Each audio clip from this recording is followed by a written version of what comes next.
Hey everybody, welcome back to the channel. Today we're going to be talking about Stellantis' brand new CEO, Antonio Filosa, and he's already shaking things up. Just yesterday, he hosted his first official town hall meeting as CEO, and let's just say he's not wasting any time. So, during a virtual meeting with employees across the globe, it basically was a live stream from Turin, Italy. Filosa made it very crystal clear that Stellantis' long-term roadmap, known as Dare Forward 2030, is officially under review. That's right, on the first week that he's been in the position, he's rethinking the company's entire strategic future. So he told employees, quote, "We have already started looking at our long-term strategic plan, which we will share when we are ready." So if you're wondering whether big changes were coming, they are. Now, for a little background, if you don't know what Dare Forward 2030 is, this was basically a long-term strategic plan put forth by Carlos Tavares back in March of 2022. This is actually the whole thing on their actual Stellantis website. If you go through, you can watch the entire 2-hour presentation about how he believed where the company should go to the future. In all other words, he had some plans that had massive goals like doubling Stellantis' net revenue by 2030, keeping high profit margins, leading the EV race. He basically wanted the company to, have 100% of European sales and half of the US sales to be electric vehicles by the end of the decade.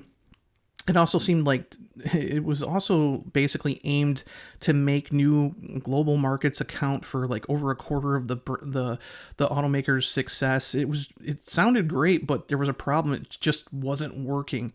So like in the last year, Stellantis has faced big challenges in both the US and European markets. Demand for EVs didn't meet expectations, especially in North America, where buyers are still leaning towards gas and hybrid options.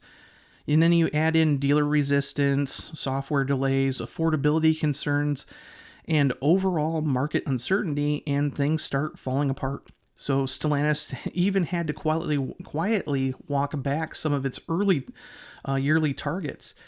And then let's not forget the key models like we talked about the other day. We talked about the Ram 1500 Rev and Ram Charger, the range extending pickup, being delayed. And again, Tim Kuniskis was very vocal about that, saying, hey, it has nothing to do with, the actual software or anything about the vehicles. It's just based on demand. More people want the Hemi V8, so why clog basically the production line with EVs when people want internal combustion models? We just look at the marketplace. And we look at what the consumer demand is in the market, and the cost of the vehicles, by the way, and what the margin potential is on the vehicles. You see some other manufacturers that split them out between gas and electric. You know what the margin potential is there. So you look at that and you go, wait a minute. I got a plant that can build X number of vehicles. I can put a bunch of vehicles in there to make this much margin, or I can delay that because I don't have the consumer demand to make this much margin in the process. So it's, again, Tim said it's going to happen. It's been delayed because of that factor.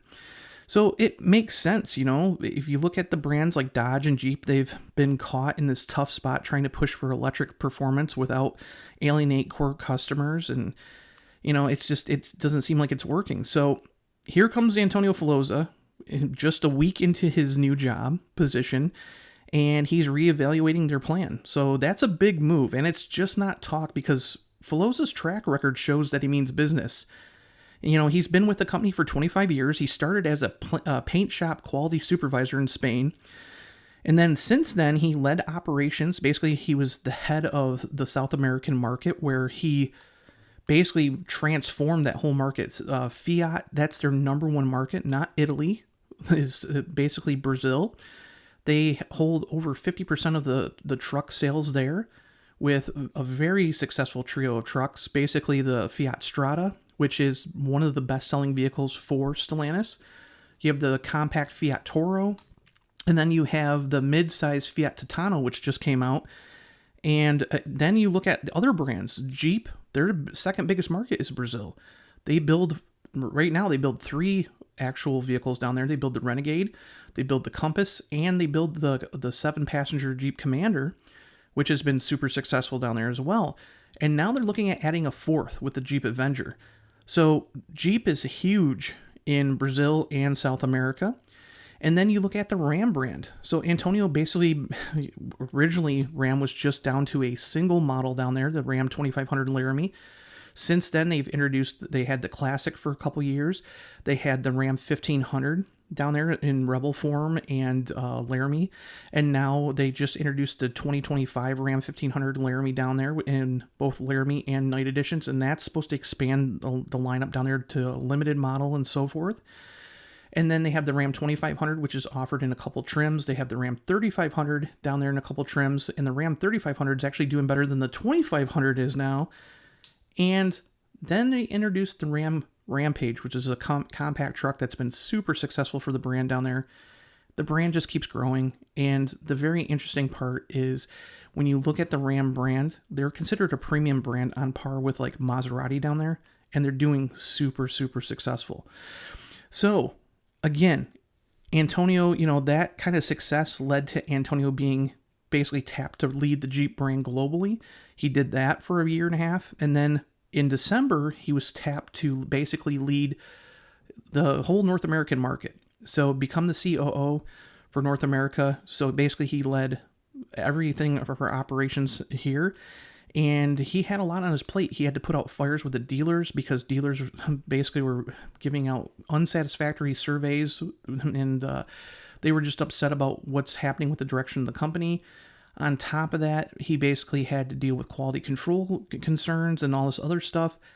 And now he's in a position where he's running the company. But what really caught us by surprise was earlier this week, they announced that Antonio is going to keep his old position as well. So not only is he going to be the CEO for the entire company, but he's going to continue being the COO for North America.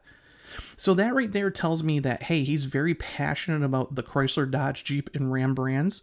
He wants the brands to succeed here in North America. And it actually worried some of the European stockholders so much that when they made this announcement, they actually had to suspend trading on the Italian stock market because the stock actually fell by 4% because people are worried that he's going to focus more on North America.